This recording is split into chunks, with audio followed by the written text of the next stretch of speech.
It's so heavy. Here how the paints look up close. Hate how it feels. They're gonna be fallouts and other already depressed. Gonna be those gray stains. Oh my gosh.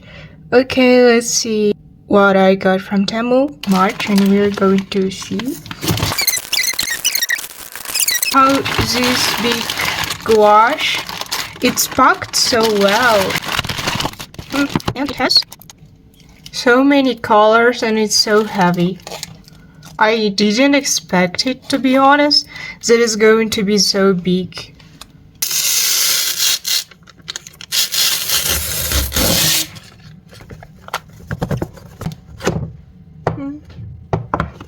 Nice. Okay, I think this is white and other colors black. I just opened it, but what am I supposed to do with all this extra? I don't want to lose it, and it's already full. Oh my gosh. And while I'm unpacking this, I have a question of how practical it is to keep the bins open without individual lids, because I always thought it has to be the case. So look, I already got tired to unpack all of this. Am I supposed to wait until they dry? Here how the paints look up close. The colors are very vibrant and a generous amount. And we're going to color this. I was considering this drawing and also this drawing, but I thought it would be too much. Actually, my first impression with this gouache was that it wasn't acting as I thought it would, and I've been stressing how to tame it. So here are my thoughts. If you are mixing it with a big amount of water, it can act as a watercolor and it won't cover dark pencil sketch, but it can be distributed evenly without water splashes and pigment bleeding. And colors mix well with each other. It won't be a problem if you put them on top of one another, and even lighter colors will have a good coverage, which is quite surprising. However, my biggest problem is that paints were drying too quickly, maybe a bit longer than acrylic would.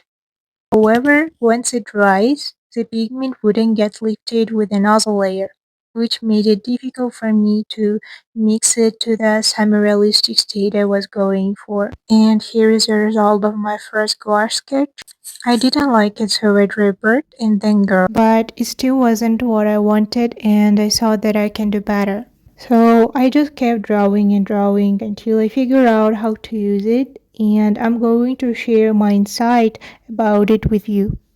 I actually didn't pay attention, but there is a compartment that I'm using for brushing, and I think it is quite convenient.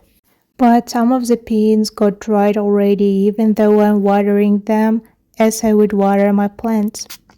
And you may say, but Irene, what's the problem? Just add water and it can be reactivated. But no, it won't.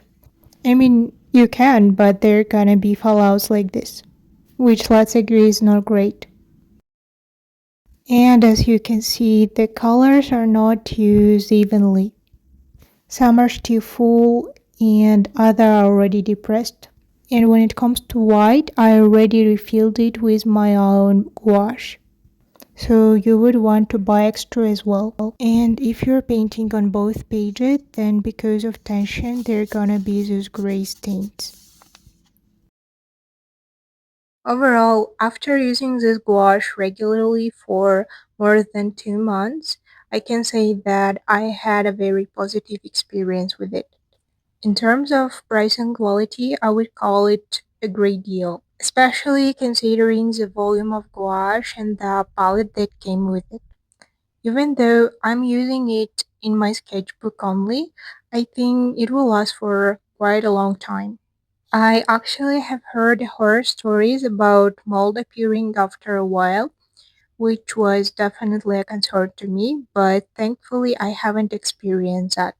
So the only downside is that I'm not sure if it was mentioned that it's acrylic gouache, So the fact that it can be reactivated came as an unpleasant surprise.